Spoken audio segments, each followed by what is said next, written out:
একদিন লোকমান হাকিম তার ছেলে সহ একটি গাধার পিঠে চড়ে কোথাও যাচ্ছিলেন।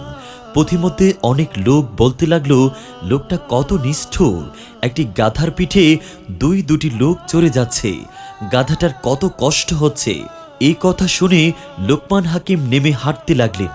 গাধার পিঠে তার ছেলেকে চড়িয়ে কিছু দূর যাওয়ার পর আরও কিছু লোক দেখে বলতে লাগলেন, ছেলেটি কত বড় বেয়াদব, বুড়ো বাবাটাকে হাঁটিয়ে নিয়ে সাওয়ার হয়ে যাচ্ছে।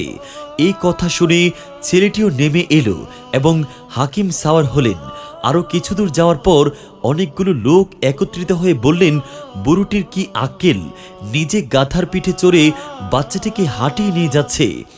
এই কথা শুনে তিনিও গাধার পিঠ থেকে নেমে হাঁটতে লাগলেন।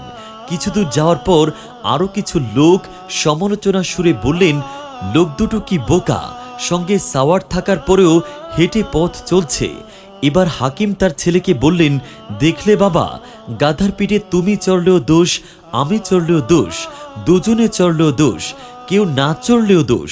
সুতরাং দুনিয়ার কাজে তুমি কারো সমালোচনায় কর্ণপাত করো না, কারণ লোকের খোঁচা থেকে বাঁচা বড়ই কঠিন। নিজের বিবেকে কাজ করে যাওয়াই উচিত। এই গল্পের শিক্ষণীয় বিষয় হলো, কারো সমালোচনায় কান না দিয়ে নিজে সফল হবার জন্য নিজের পথে নিজে হেঁটে চলা।